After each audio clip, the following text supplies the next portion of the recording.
9h15, informação de última hora aqui no nosso telão.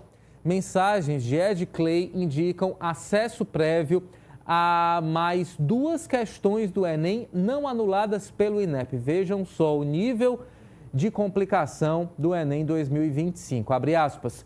Pode marcar sem medo de ser feliz. Nem leia. Agora eu estou entendendo por que o Ed Clay, na entrevista que ele concedeu ao Fantástico domingo, estava tão suado.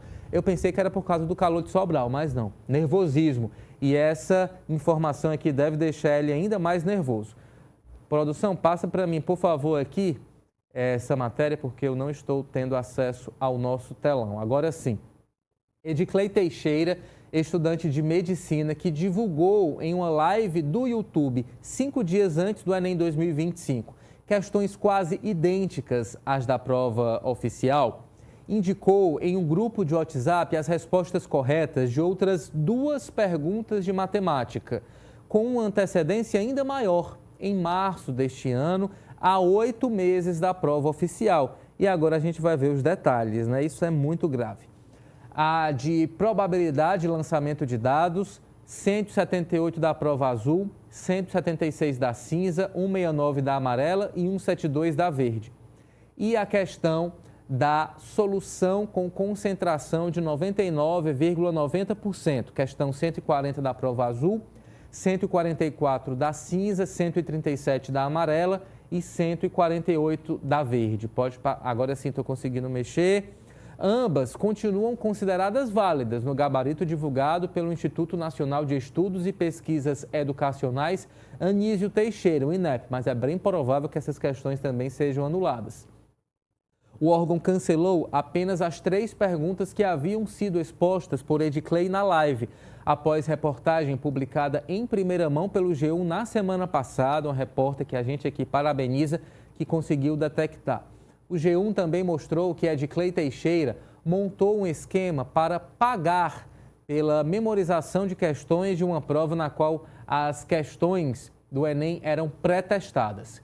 Questionado a respeito desses outros 2 itens de matemática adiantados por Ed Clay, praticamente idênticos aos do Enem, o Instituto não havia respondido até a mais recente atualização desta reportagem. E como Ed Clay teve acesso às perguntas? E aqui a gente explica. Ele percebeu que o prêmio CAPES de talento universitário, voltado a alunos do primeiro ano da graduação, usava questões que funcionavam como um pré-teste para o Enem. Identificou que esses itens podiam aparecer em edições futuras do exame, passou a incentivar que universitários participassem de concursos da CAPES, ofereceu pagamento mínimo de R$10 por cada questão que eles conseguissem memorizar. Com esses relatos, montou um banco de itens, um acervo de perguntas que usava nas aulas. Passou a vender o conteúdo em mentorias para estudantes, ou seja, passou a ganhar muito dinheiro. Em 17 de março de 2025, Ed Clay enviou a seguinte mensagem a um grupo com centenas de alunos que haviam contratado seus serviços de monitoria. Abre aspas. Uma coisa eu garanto, se cair no Enem, pode marcar 125/216, sem medo de ser feliz. Nem leia não, marque logo a questão, né? Refere a essas 2 questões que eu já li para vocês. Então o resultado seria 125 em uma, 216 em outra. 8 meses depois, em 16 de novembro, o Enem 2025 trouxe impresso uma questão de matemática sobre um lançamento de dados cúbicos. A resposta correta, segundo o gabarito oficial do INEP, era a alternativa E.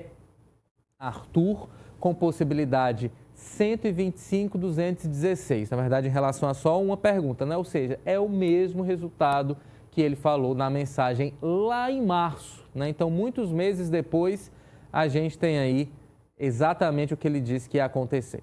Esse item, o 178 da prova azul, 176 da cinza, 169 da amarela, 172 da verde, não está entre os 3 anulados pelo governo federal. O INEP cancelou apenas as perguntas que haviam sido expostas por Ed Clay em uma live no YouTube, há 5 dias do Enem. E aqui, então, a gente tem a pergunta, a questão, né, a 178, e aqui você observa com a gente, é muito importante essa imagem aqui, porque a gente tem o print da conversa do Ed Clay com os alunos, né, e ele dá ali o resultado, sem medo de ser feliz, Agora eu garanto, se cair no Enem, pode marcar 125, 216, sem medo de ser feliz, nem leia não.